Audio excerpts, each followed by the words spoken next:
Sr. Presidente. Muito obrigado. Sr. Engenheiro Jorge Camões, Presidente do Conselho de Administração dos ex-Estaleiros Navais de Viana do Castelo e restantes elementos do Conselho de Administração, que cumprimento, que naturalmente registro e agradeço a presença, no âmbito do funcionamento desta Comissão de Inquérito. Sr. Engenheiro Jorge Camões, começamos pelo princípio, como deve ser, não é? O senhor é Presidente do Conselho de Administração, ou melhor, iniciou as suas funções como Presidente do Conselho de Administração em 5 de setembro de 2011. Portanto, há 2 anos e 8 meses, ou seja, são 2 anos e 8 meses. É o que consta das atas. 5 de setembro de 2012 é a primeira ata onde, efetivamente, consta a sua referência e está assinada pelo senhor. Eu queria começar exatamente por fazer uma pergunta. O senhor Engenheiro Jorge Camões conhecia o plano de reestruturação e revitalização da empresa que tinha sido apresentado pelo Presidente do Conselho de Administração anterior, Carlos Weiguenjo?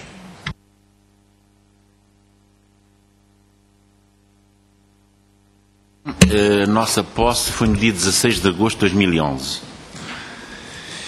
através a primeira reunião da Empordef nos Estaleiros foi a 16 de agosto de 2011. A primeira ata do Conselho de Administração talvez tenha sido nessa altura, mas de facto a data oficial foi esta. O plano da ATK, enfim, era conhecido. Eu achei que era um bom plano, mas ao analisarmos o plano, enfim, naturalmente eu não participei na feitura do plano, li, achei que o que se pedia ou que pressupunha o plano tinha alguns pressupostos que não eram realizáveis, como, por exemplo, a necessidade de injeção de dinheiro, portanto, à volta de 100 milhões de euros, além do despedimento que implicava dos trabalhadores, implicava também partir de um pressuposto de que as encomendas, a carteira de encomendas seria aquela, o que depois se verificou, enfim, à data que não havia dinheiro para as executar, portanto, enfim. Aliás, nós depois, eu sei, porque através da Empordef solicitámos à ATK que pudesse rever aquele plano à luz dos novos conhecimentos.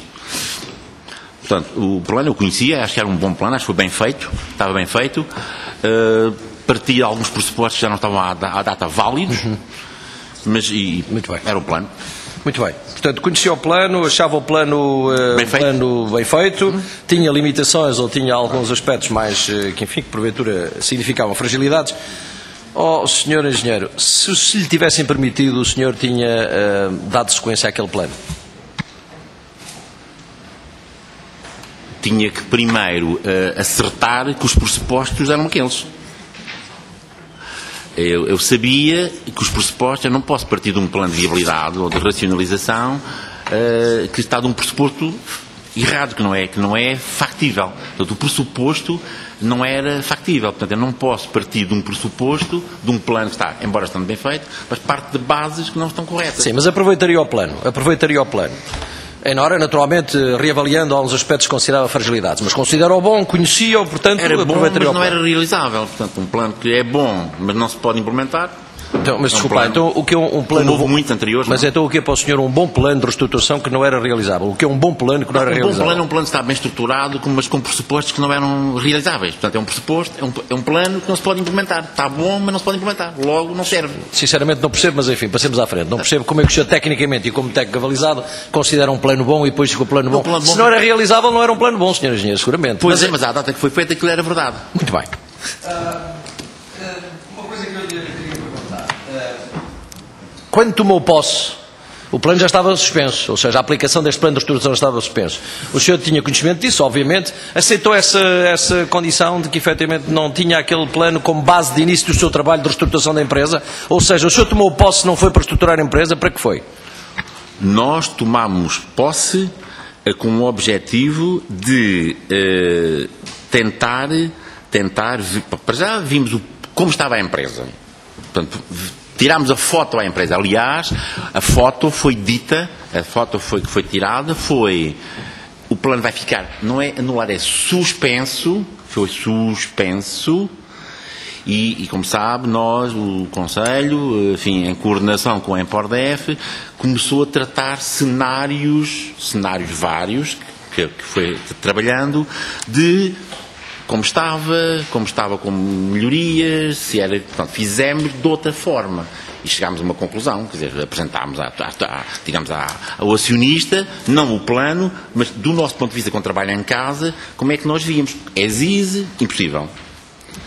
Com pequenas melhorias, zero. E com algumas melhorias, talvez. Foi exatamente assim. E apresentámos no fim de novembro. Mas não era aquele plano. Então, E porquê que não era aquele plano? Porque nós não queríamos, à data, partir de um plano que partia de um pressuposto errado, que eram as encomendas, fundamentalmente, e injetar dinheiro, que não havia ainda por cima, não é? 100 milhões. Que a razão principal evocada na altura pelo Ministro da Defesa para suspender a aplicação do plano era o problema do despedimento previsto dos 400 trabalhadores durante um período de tempo que não estava muito bem definido, não era imediato, como sabe. Confirma esta questão, ou seja, a razão principal foi o problema de que o plano acarretava despedimento de trabalhadores?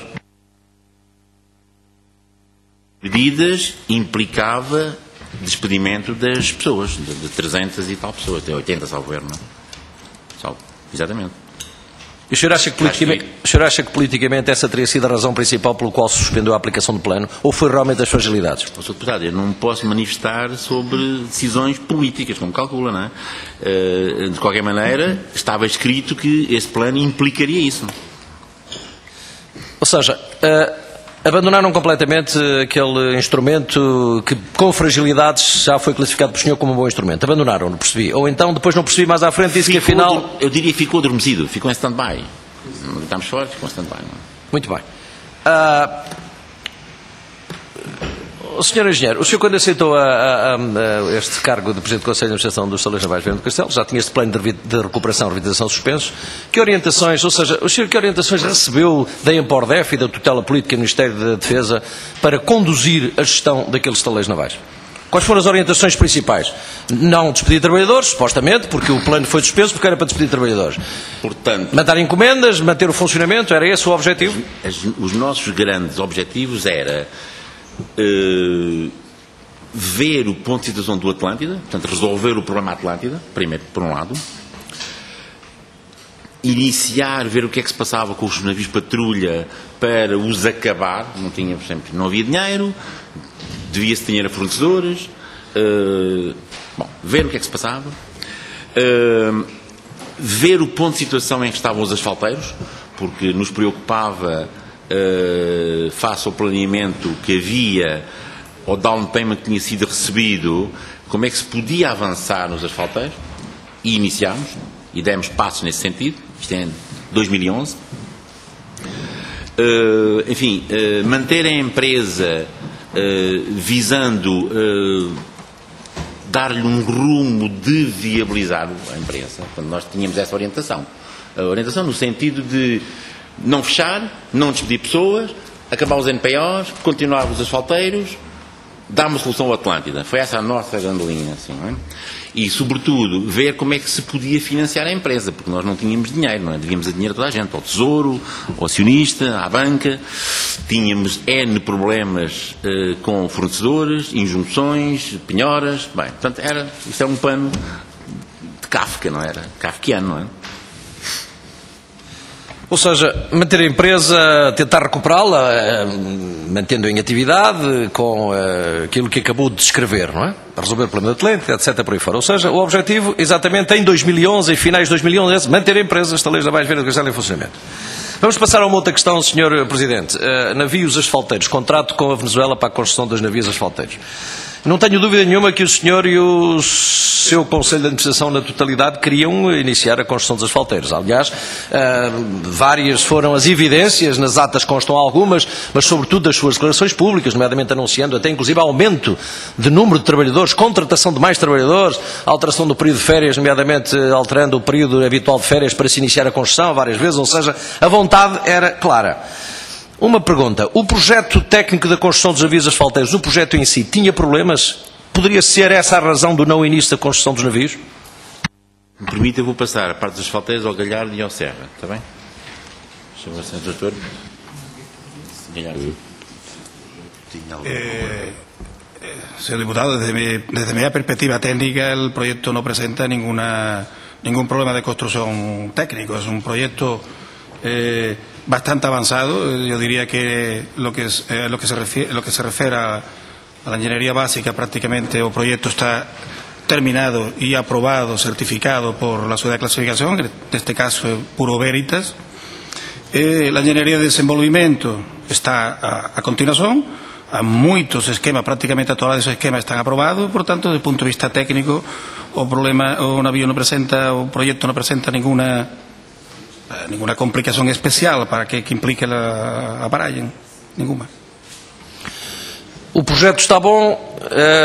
Sr. Presidente, qual era a razão, ou qual foi a razão então pela qual não se iniciou os navios, mesmo tendo em atenção os condicionalismos de natureza financeira que existiam, mas sabendo que isso era fundamental para aquele tal plano de manutenção dos estaleiros navais vendo que estão em atividade? Muito bem, nós de facto iniciámos, porque nós estávamos a desenvolver o projeto. Nós iniciámos e lançámos concursos públicos para a aquisição de aço, por exemplo, ao qual estávamos sujeitos. Mas não chegaram a adquirir? Não chegámos a adquirir porque os concursos, portanto, o regime de compra a que estamos sujeitos, de contratação pública, por 2 vezes não conseguimos. Bom, portanto, foi uma vez, portanto, isto ainda em 2011. Portanto, nós tentámos e lançámos concursos para a aquisição de aço. Abortaram os 2, um porque os concorrentes não entregavam documentos, outros porque chegavam fora de horas. Bom, não conseguimos. Portanto, depois, também em relação aos motores, vimos confrontados com um problema, porque o construtor exige que haja uma dada marca, que é MAN, não se podia dizer a marca no concurso público, tinha que ser MAN, outro sarilho, portanto, outro obstáculo grande. Portanto, nós tentámos, entretanto, fomos desenvolvendo o projeto até onde foi possível. Portanto, nós desenvolvemos o projeto até onde foi possível, 2011, e ficámos. Entretanto, eu posso lhe dizer que nessa altura nós, aliás, a equipa da PDVSA, os técnicos da PDVSA estiveram no estaleiro o último trimestre de 2011 e até princípio de 2012, não é? A equipa que nos acompanhava, não é? Quer na produção de desenhos, quer no envio dos desenhos à sociedade classificadora, quer na verificação. Tiveram equipas deles sucessivamente connosco. Bom, princípio de 2012, começa-se a pensar de facto na reprivatização. Foi aí que se começou a pensar, bem, então vamos arranjar uma solução para o estaleiro. Vamos reprivatizar o estaleiro. Portanto, foi assim. Portanto, nós andámos até onde pudemos, com obstáculos, nos asfalteiros. E desculpe, só mais uma coisa. E conseguimos explicar, acho que foi um mérito da equipa, explicar, enfim, com cobertura naturalmente política, que é um chapéu, o porquê dos atrasos. Foi de facto isto, não é? Porque nós não conseguimos, foi assim. Mas eu deduzo das suas palavras uma coisa que afirmou agora, ou seja, quando se começou a falar na reprivatização, pelo aquilo que me apercebi, ou então entendi mal, a questão dos asfalteiros entrou num processo de praticamente paragem, verdade ou não? O projeto dos asfalteiros nunca parou. Nunca parou. O projeto dos asfalteiros avançava de acordo com o que nós podíamos fazer. Porque nós, quer dizer, ou comprávamos e, portanto, ou projetávamos, entretanto depois houve mais umas evoluções técnicas, umas solicitadas pelo armador, outras por imposições legais, de normas. Portanto, houve alguns ajustes técnicos em que nós trabalhámos com a PDVSA, com o armador. Mas nunca parámos com o projeto. Porque a intenção não era parar o projeto. A intenção era manter sempre o projeto. Acontece o que acontece. Tal como aconteceu e tal como está, não é? Bom, o que é certo é que infelizmente não foi possível. Realmente 2012 não permitiu nada e praticamente 2013 também não. Entretanto, a subconcessão, dou este salto, a subconcessão dos estaleiros é adjudicada em outubro de 2013. E em novembro de 2013 há aqui um boom de processos de aquisição de materiais para a construção dos asfalteiros. Um mês exatamente depois da adjudicação da subconcessão. Constam data que eu tenho aqui que tenho aqui presente, mas não perderei tempo, data de novembro. Consta exatamente este início do processo de aquisição de várias coisas para os asfalteiros, depois da subconcessão. Como é que se explica isto? Serra vai explicar porquê, parte financeira, por favor. Sr. Presidente, Srs. Deputados, boa tarde. Eu peço desculpa, até dia 7 de novembro de 2013. Ok.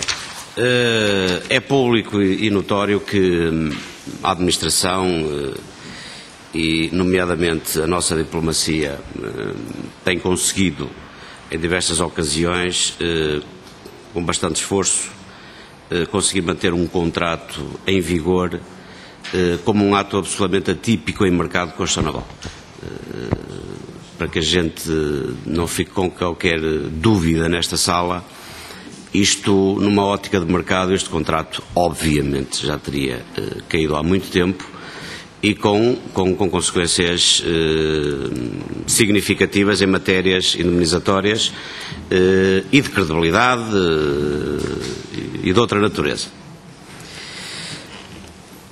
Por essa situação característica, que é claramente atípica, foram várias as tentativas, e até à data, com sucesso, que evitaram um cancelamento de contrato. Por isso, o que o Sr. Deputado refere quanto à coincidência de dois processos, nomeadamente do processo de concessão e da aquisição de equipamentos e materiais principais do contrato com relativa proximidade, é mesmo isso coincidência e é fácil de explicar isso. Nós, a dada altura, e apesar das dificuldades, não tínhamos outra opção, porque a justificação, as reuniões diversas que fizemos com o cliente, chegou a um ponto em que nós teríamos que dar um sinal claro e inequívoco que o processo se iniciava. Esse sinal foi dado no mês de abril de 2013, com a aquisição de uma percentagem, cerca de 10% do aço, para dar cumprimento a um hito contratual que era o corte, precisamente, de 10% de aço do primeiro navio. Obviamente que aquilo permitiu, concretamente, o quê? Cumprir um momento contratual, estamos a falar de um marco físico, que permitia, perante o cliente, demonstrar que o contrato tinha dado início ao seu cumprimento quanto à produção. Mas nós não poderíamos parar aí. E quando refere essas datas, provavelmente o Sr. Deputado compreenderá que para a formalização, os atos formais a que refere, obviamente, há um período bastante anterior que é preciso negociar com os fornecedores que estavam em causa.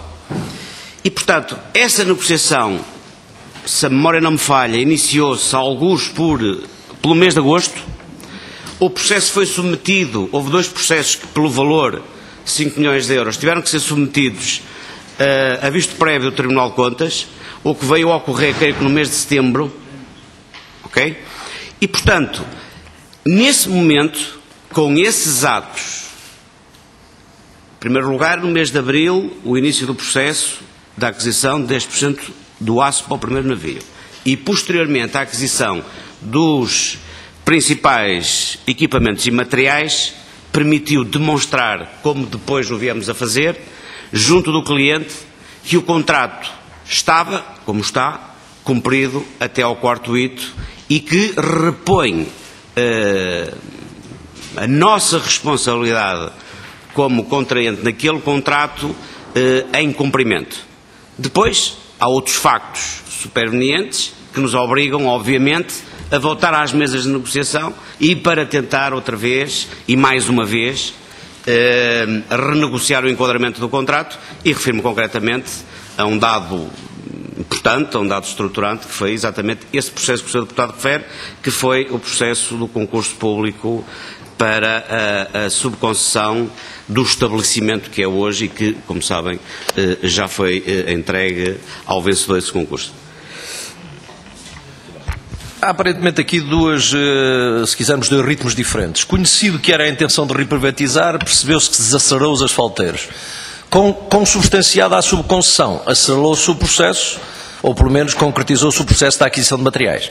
Pelo menos é o raciocínio que eu digo, a evidência dos factos é essa. Adquiriram-se aços, motores, vigas, sistemas elétricos, etc. Milhões de euros. Quantos milhões de euros se gastaram, ou enfim, ou se comprometeram na aquisição deste material para o início da construção dos asfalteiros nesta altura, em novembro de 2013.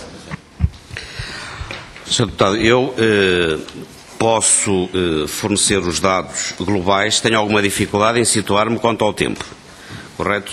Nós, neste momento, temos um valor contratualizado, e refiro-me concretamente aos materiais e aos equipamentos principais, repito, foram os procedimentos que nós levamos a cabo e pusemos no mercado e que encerramos, num valor total de 30,88 milhões de euros.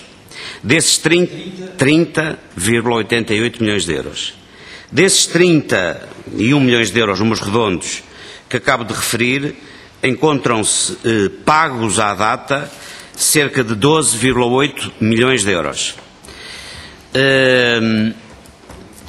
Está previsto para as próximas etapas e dando cumprimento precisamente a estes contratos, como imaginam, comprar o sistema de propulsão e a máquina principal para 2 navios desta dimensão é um contrato negociado com um operador internacional, que também é conhecido, que é a MAN.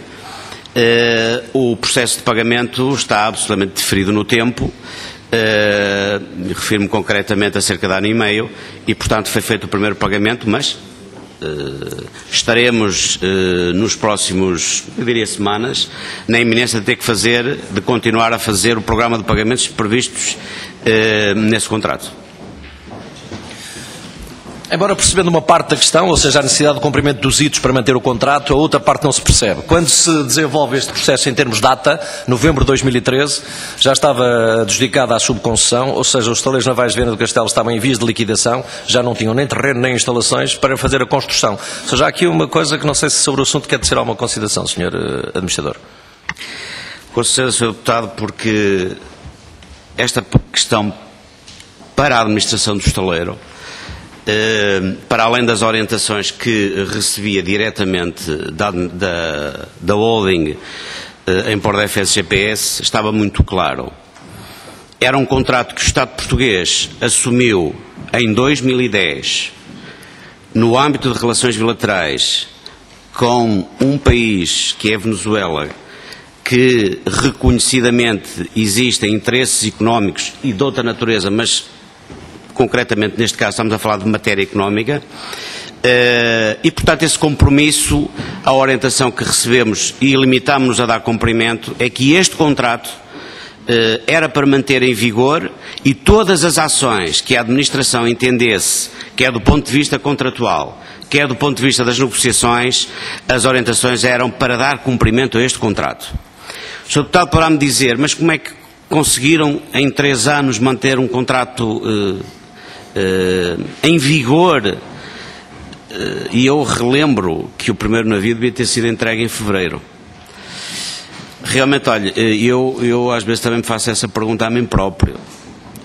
O facto é que ele mantém-se em vigor, mas, obviamente, que eu não queria aqui deixar de manifestar alguma preocupação que nós temos, que nesta fase, estamos em fase final de negociar a transferência do contrato, porque, obviamente, o cliente, perante a situação que o Sr. Deputado descreveu, eu queria relembrar que isso não inviabiliza o cumprimento das responsabilidades contratuais ao nível da representatividade de uma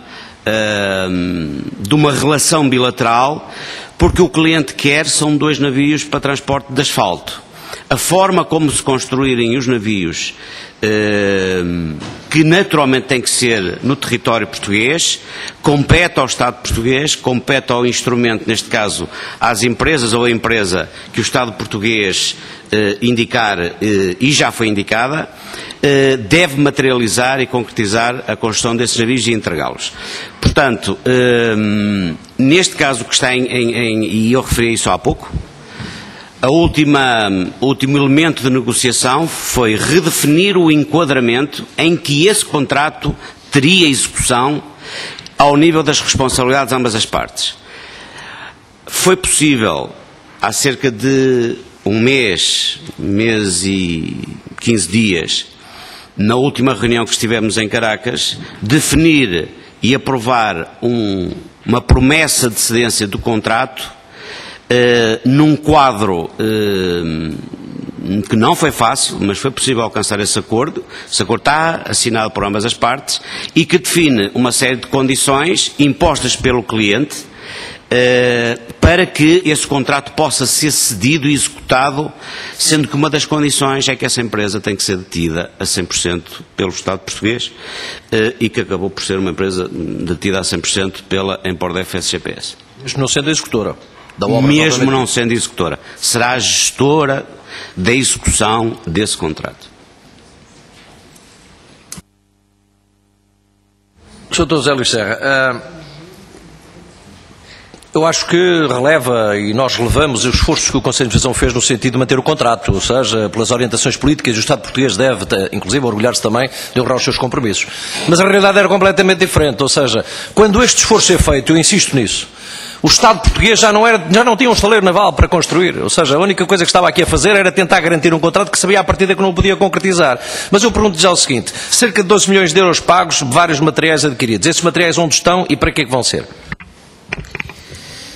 Sr. Deputado, começando pela parte final. Todos os materiais adquiridos ao abrigo destes contratos que eu referi há pouco e cujo fornecimento físico se iniciou, encontram-se à guarda do estaleiro, no espaço físico do estaleiro e até à resolução da transferência do contrato manterão-se nesta qualidade. Portanto, somos nós os responsáveis pela gestão e pela guarda, e estamos a falar basicamente, exclusivamente de aço, para já,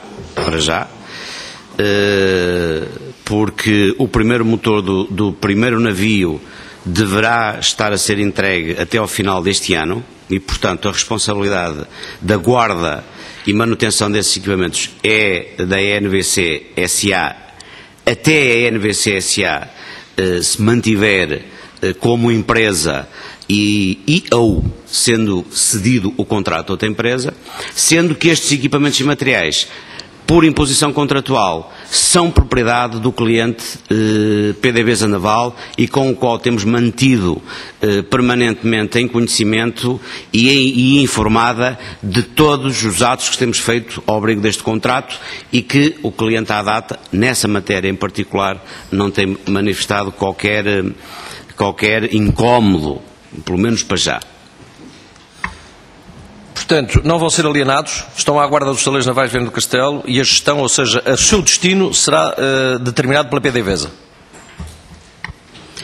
Não, Sr. Deputado. O destino será determinado pela negociação final que estará no quadro da cedência definitiva do contrato.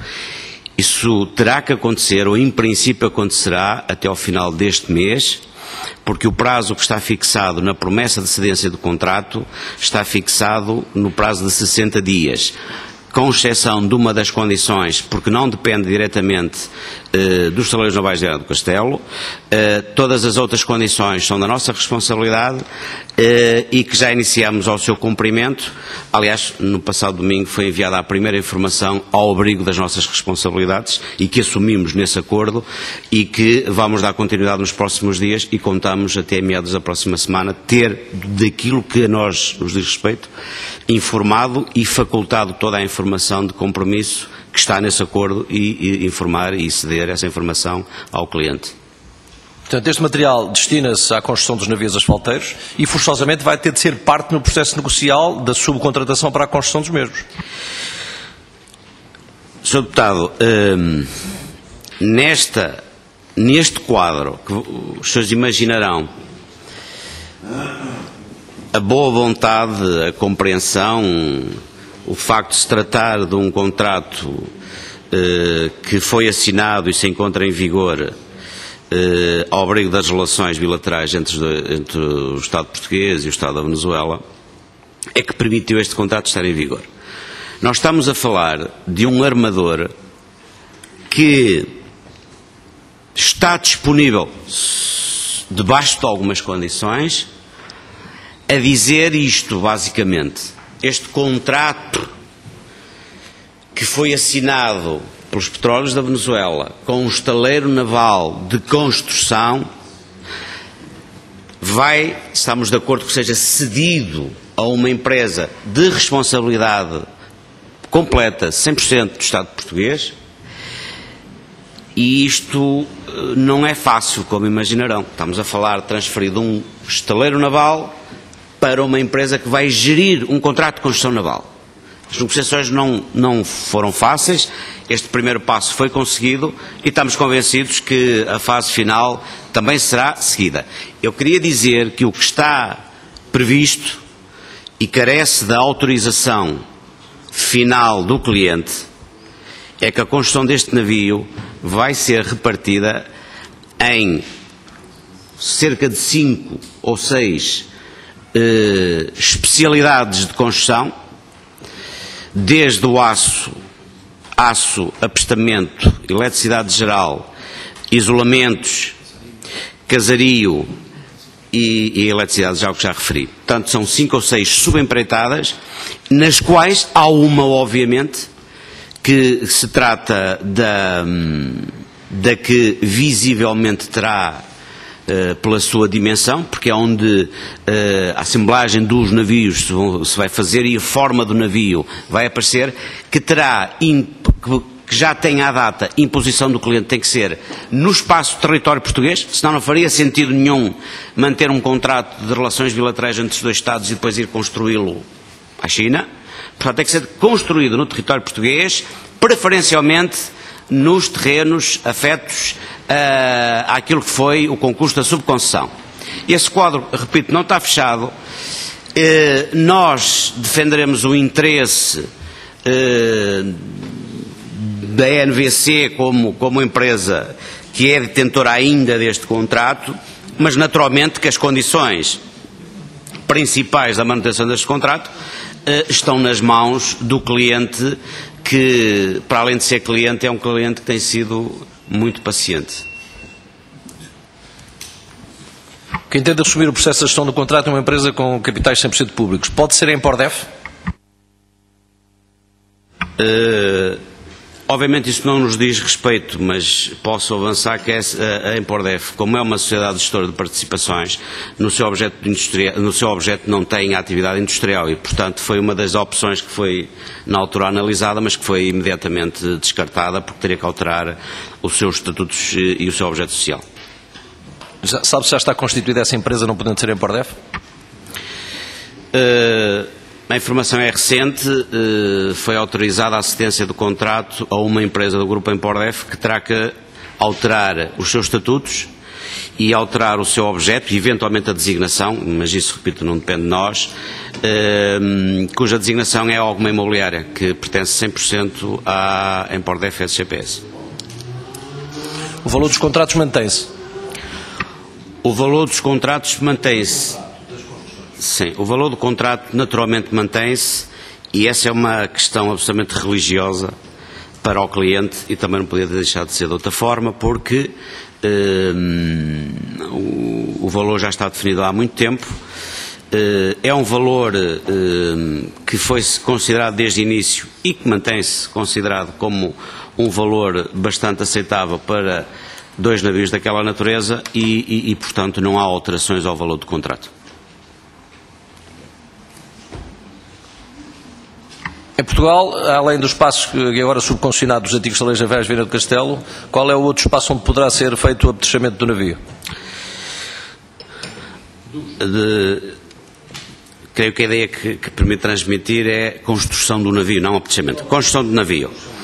Em matéria de layout e de capacidade instalada, só há 2 estaleiros em Portugal com capacidade para poder construir estes navios, que é nomeadamente Viana do Castelo e a Lisnave. Mas como sabem, a Lisnave não se dedica à construção naval, a sua atividade é de reparação naval, mas não está descartada, repito, tudo isto terá que ser aprovado e aceite pela PDVSA Naval.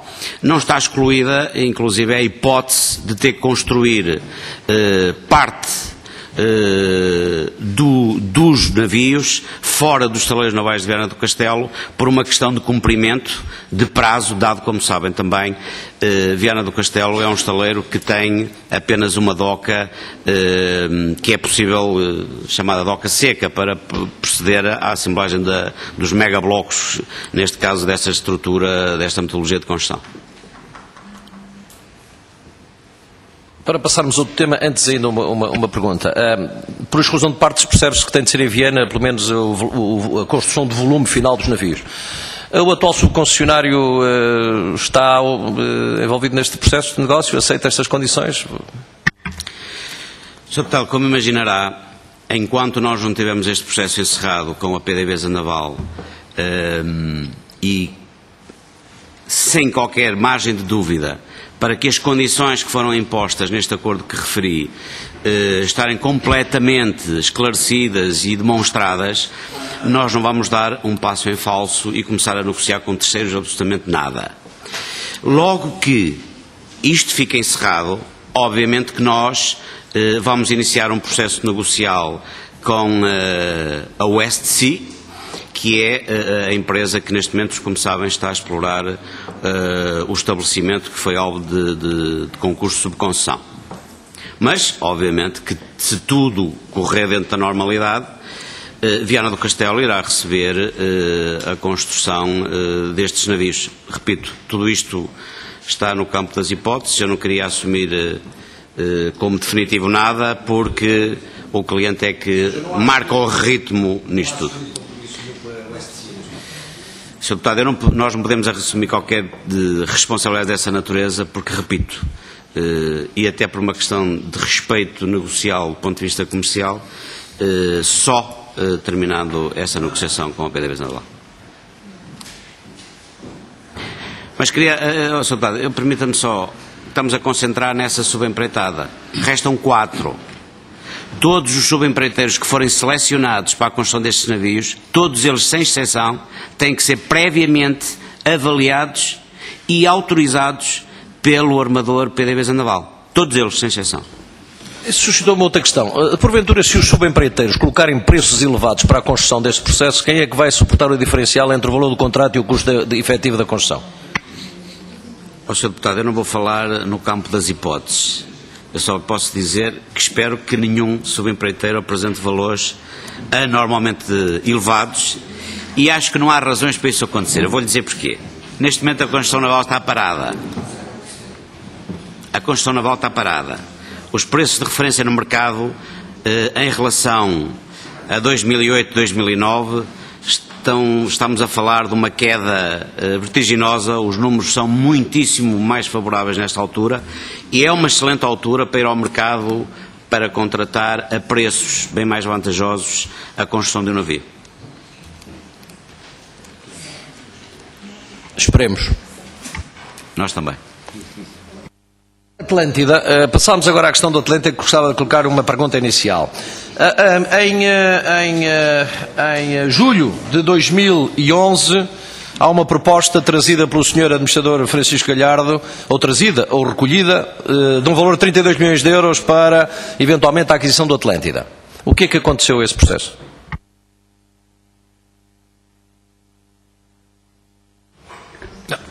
Simplemente, si mal no me lembro, aquilo fue un armador sueco, si mal no me lembro, un armador sueco, que quería dedicar este navío para o tráfico de turistas dentro de una área da costa sueca que é muito frecuentada por alemães e tal. O problema é que este armador non tiña dinheiro e tiña que pedir financiamento. O sea, o problema real non chegamos a discutir moito en profundidade cuestiones técnicas, porque ficou todo parado no tema financeiro. Quere ser o hombre, o armador, era un armador prácticamente individual, era unha persoa e súa muller formaban unha sociedade. Mas non tiñan activos, tiñan un barco pequeno que tiña lá para dar voltas alrededor da bahía e non tiña nada máis, por tanto tiña que conseguir dinheiro. O gallo quería, o ese armador quería, mas non ten dinheiro, se non ten dinheiro é como que non ten, tío. Está explicado. Ainda sobre esta questão, para de alguma maneira, enfim, compensar, não será bem o termo, mas o termo tem que os senhores encontrarão, a Empordef, do empréstimo que fez cerca de 40 milhões de euros para pagar a indemnização, foi feito um contrato de dação do navio Atlântida à Empordef. Esse contrato de dação, que evitou a hipoteca sobre o barco durante 6 meses, não foi renovado ao fim de 6 meses, o que foi um erro grave, parece, ou pelo menos das atas consta, que o Sr. Dr. José Luís Serra alertou para o grave erro ocorrido na renovação do contrato de dação. O que permitiu o quê? Não sendo renovado o contrato de dação, automaticamente o navio foi hipotecado pela Atlantic Line. Eu gostava de saber uma explicação sobre isto. Sim. Obviamente foi um ato técnico, meramente técnico, em que o nosso jurista, e não só, refiro-me concretamente, não sei qual foi a pessoa, mas tem a ver com o Conservatório do Registro Comercial e Predial de Viana do Castelo, em que desconhecia-se uma alteração à legislação que eu, como compreenderão, também não tenho de memória, e que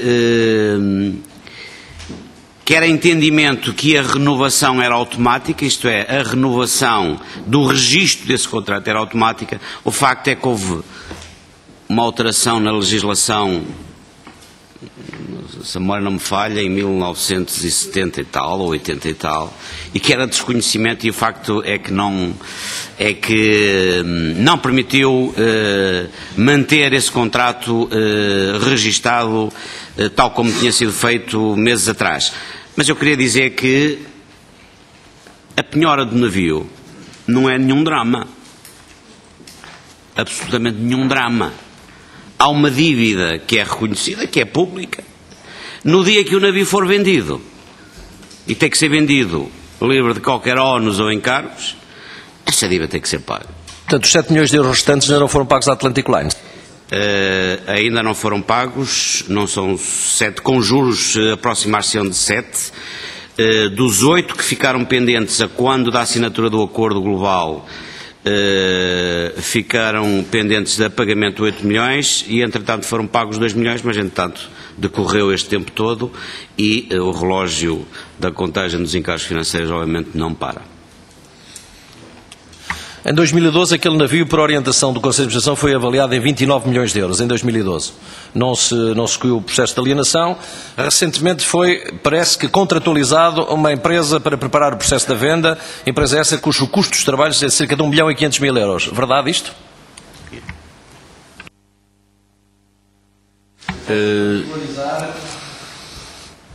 Sr. Deputado, eu chamo a atenção para o tempo, está bem? Já está quase a chegar aos 9 minutos.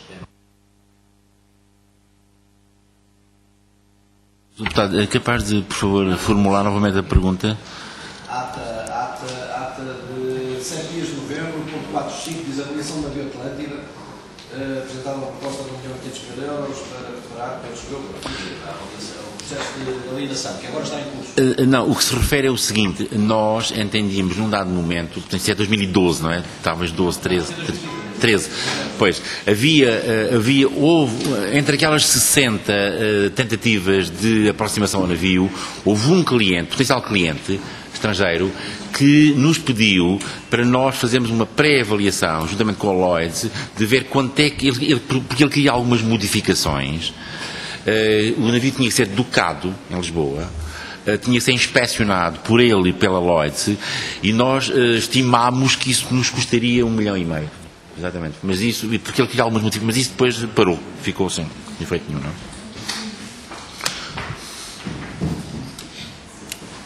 Há 3 concorrentes à aquisição do navio, 12 milhões de euros, 4 milhões de euros e 8 milhões de euros, parece que só de 8 milhões de euros do Douro Azul é que estará em boas condições. Como é que está esta situação, Sr. Presidente?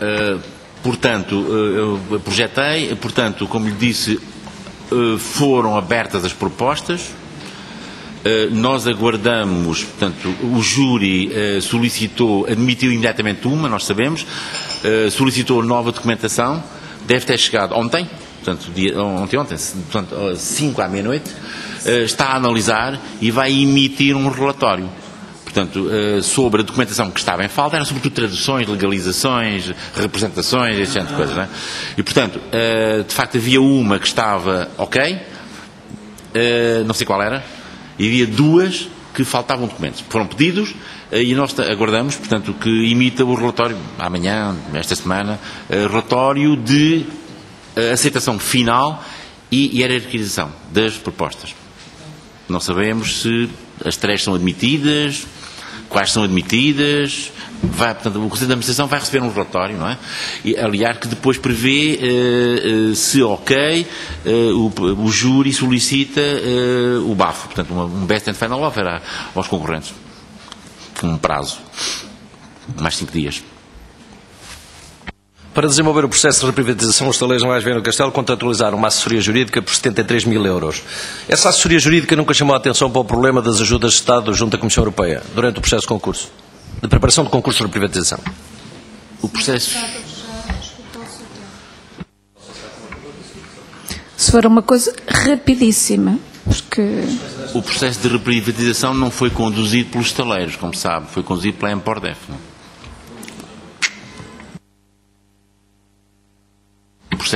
Nós conduzimos o processo da subconcessão.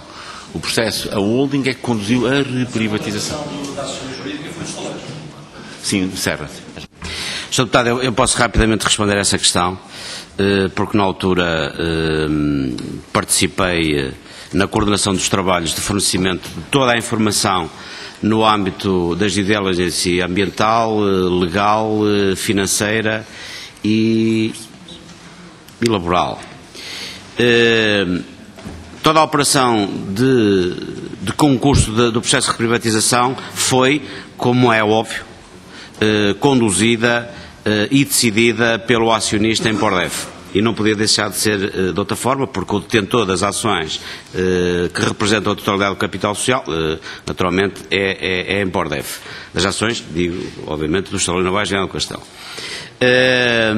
Obviamente que durante o trabalho de campo que acabou por ocorrer durante vários meses, cerca de 2, 3 meses, na fase do trabalho em Viana do Castelo, nós, e por uma questão de coordenação de todos esses trabalhos, em que nós temos os dossiês, que é a Empordef que tem esses dossiês, estamos a falar de um trabalho muito extenso, em que havia que ter muitas cautelas para evitar contingências fora de processo e que levassem os concorrentes a um eventual ganhador de concurso mais tarde a vir a pedir indemnizações, neste caso à Empordef, que é quem estava a concursar a venda das ações, e portanto essa empresa apoiou todo o trabalho de campo em Viana do Castelo, no âmbito da elaboração e coordenação das DDs setoriais que foram feitas.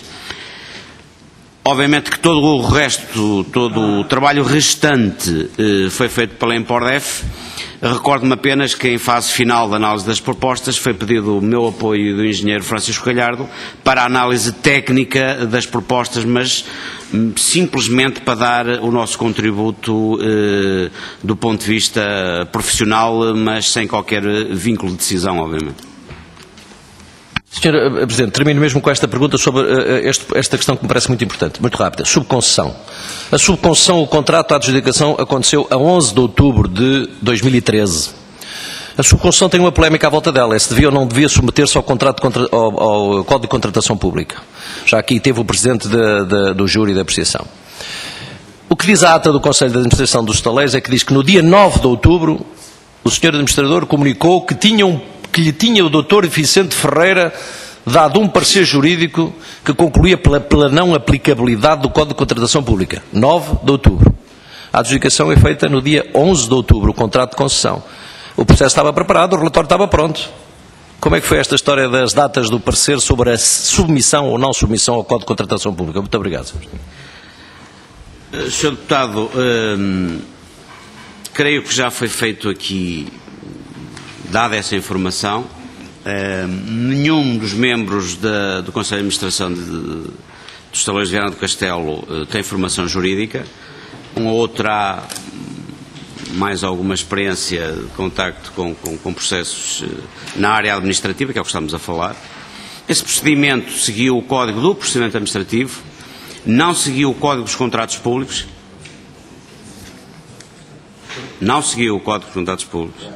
Estou a tentar ser o mais rigoroso que posso na informação, okay, e não seguiu, e sabemos, e nós tivemos um cuidado, como em todos os processos, o júri é uma entidade absolutamente independente no momento em que a administração, entre aspas, cede o processo ao júri.